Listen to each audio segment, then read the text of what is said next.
Bonjour et bienvenue sur l'Expression Topcom, la plateforme de la communication.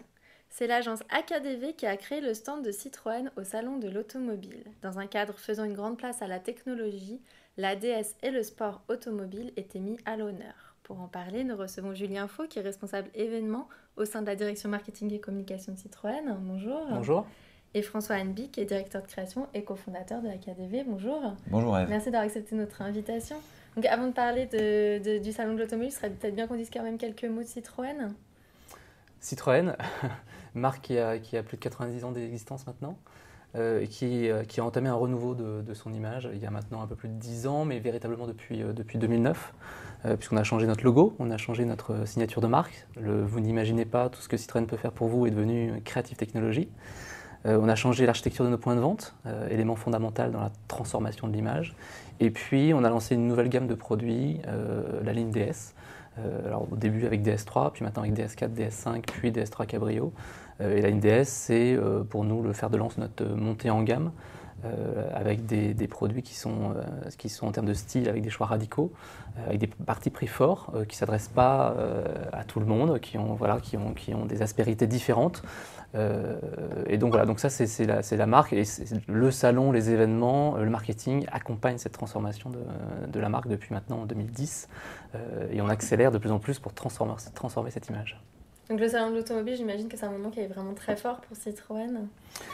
Oui, c'est très fort, ne serait-ce parce que le salon d'automobile à Paris, c'est le plus grand salon automobile au monde, avec un peu plus d'1,2 million visiteurs. Donc ça reste le premier, donc c'est incontournable pour une marque comme Citroën d'être présent. Et puis après, c'est en effet, on joue à domicile, hein, entre guillemets, donc c'est important pour nous d'être présent et d'en faire une véritable vitrine de tout ce qu'on sait faire, de tout notre savoir-faire, à la fois en termes de produits, de technologie, et puis de véhiculer un certain nombre de valeurs autour de notre stand, qui portent notre transformation de l'image.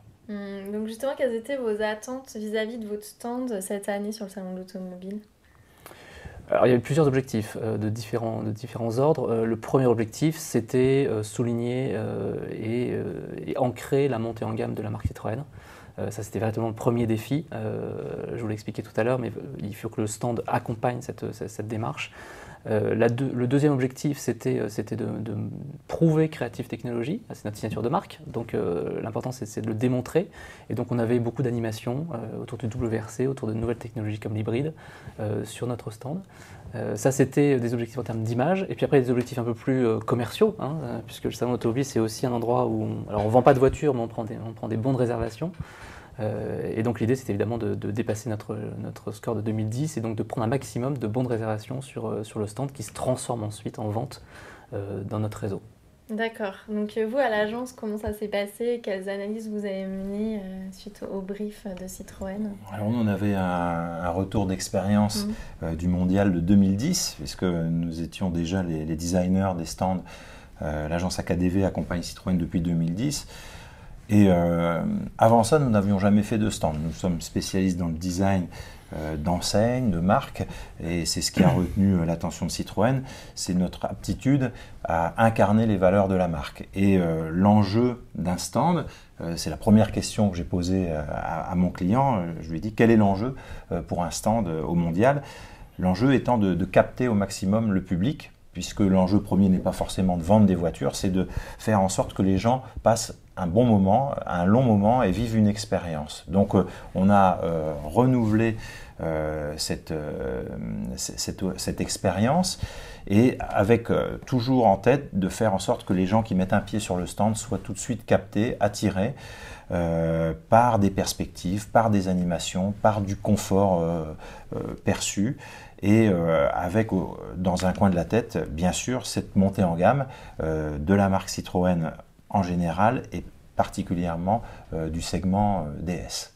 D'accord. Donc cette année, par rapport à 2010, comme c'est vous qui aviez fait le stand de 2010, c'était vraiment la montée en gamme qui était Voilà, la ligne directrice. nous avons tout particulièrement soigné les finitions, le design a évolué, au même titre que les véhicules de la gamme C ou de la gamme DS ont évolué. Donc on a accompagné cette évolution en termes de style, en termes de matériaux.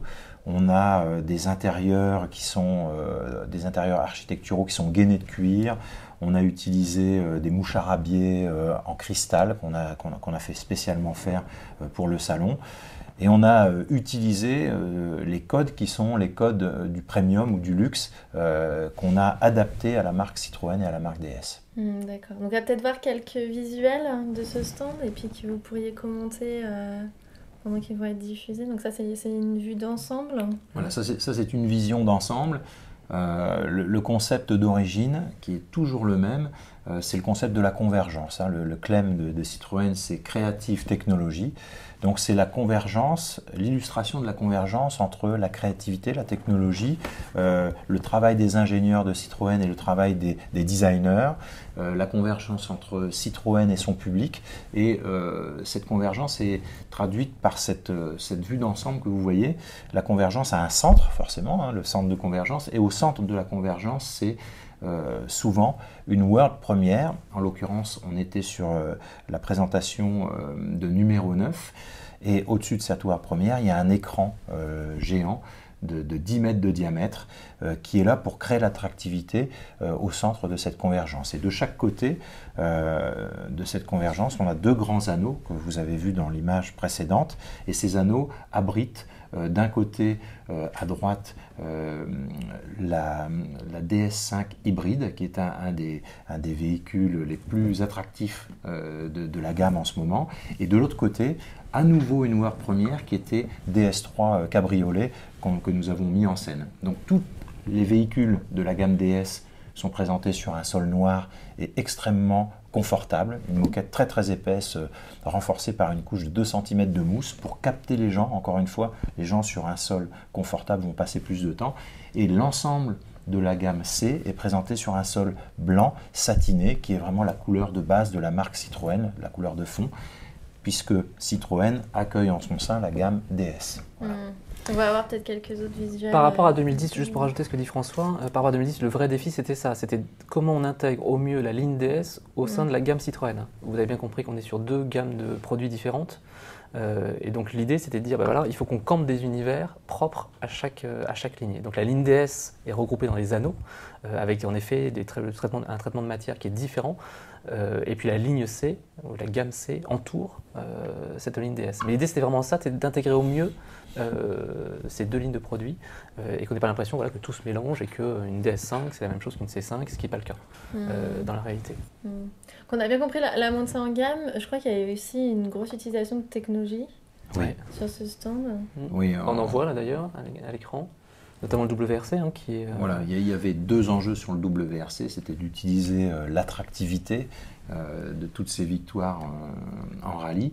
Donc il y a un écran à l'extérieur qui diffuse des images de rallye, de course, et de toutes ces victoires de Sébastien Loeb. Il y a le véhicule, bien sûr, et derrière cet écran, il y a une salle de cinéma en 3D, en 4D, on va dire, parce que c'est 3D plus du dynamisme, c'est les sièges qui bougent, on reçoit de l'air chaud, on reçoit de la bruine. Donc c'est une attraction qui avait en moyenne 1 heure de file d'attente pendant les 2 semaines du mondial. D'accord. Et est-ce qu'il y avait des événements à part cette attraction dont vous nous parlez? Est-ce qu'il y avait des événements qui étaient organisés également sur le stand? Alors oui, parce que c'était aussi l'un des objectifs de ce mondial que nous étions fixés par rapport à 2010, c'était que tous les jours il se passe quelque chose sur le stand Citroën. L'idée c'était vraiment de créer de la proximité, de l'empathie avec le public et que voilà, on ne vienne pas uniquement chez Citroën pour voir des beaux produits, mais qu'on vive aussi des expériences via les animations et via des événements quotidiens. Donc on a notamment organisé un flash mob qui avait lieu 3-4 fois par jour de manière totalement improvisée. Et c'était l'ensemble du personnel hôte et hôtesse et personnel de vente du stand qui réalisait ce flash mob. Donc ça c'était très important parce que ça marquait des moments forts dans la vie du stand. Et puis tous les jours on a organisé des événements, on a organisé des petits concerts lors des nocturnes par exemple. On a organisé la venue de Sébastien Loeb et de Daniel Héna sur notre stand qui sont venus signer des autographes, qui sont venus prendre la parole en public. Également de Hirvonen et Lehtinen, notre autre équipage en WRC qui sont sur notre stand. Donc voilà, tous les jours il se passait quelque chose et l'idée c'était vraiment ça, de créer cette proximité, cette empathie avec le public au quotidien. Et justement, donc, quel a été l'accueil du public vis-à-vis de ce stand? Alors plutôt très bon. Alors à ce stade, je ne peux pas vous donner encore de résultats concrets parce qu'on fait des études, vous l'imaginez bien, post-salon. Donc on a notamment une étude qu'on attend avec impatience qui va désigner en gros le plus beau stand du mondial. Donc c'est une étude qu'on pratique interconstructeur, qui n'est pas une étude propre à Citroën. Mais déjà en termes commercial, on est très satisfait puisque je vous parlais de bons de réservation tout à l'heure. Ils ont augmenté de 40% cette année par rapport à 2010, dans un contexte quand même qui est plus difficile qu'en 2010. Le marché est en crise, l'industrie automobile est en crise, et nos bons de réservation ont pourtant augmenté de 40%, donc on est très satisfait de cela. Et puis après, globalement, sur l'accueil du public ou sur l'accueil de la presse, on est extrêmement satisfait. Enfin, on n'a jamais eu, par exemple, une telle demande de médias sur notre stand. Et donc ça prouve que notre stand plaisait véritablement. Et puis des médias qui sont intéressés certes au stand, certes aux produits, mais qui sont aussi intéressés aux événements, qui sont intéressés également à l'architecture, au design du stand. Donc des sujets qui sont annexes à ce qui fait le cœur de notre métier qui est l'automobile. Et l'après-salon, qu'est-ce qui va se passer? Vous allez tirer des conclusions, j'imagine. Peut-être vous commencez déjà à préparer celui de 2014. Comment ça se passe? Alors oui, évidemment, il y a déjà une phase de déprime, parce que quand même, c'est un moment fort. Ça monopolise une année quasiment. Donc il y a un petit coup de blues post-salon. Et puis après, bien sûr, on va faire des retours d'expérience avec l'agence, mais avec également tous ceux qui ont participé de près ou de loin à cette vie du stand.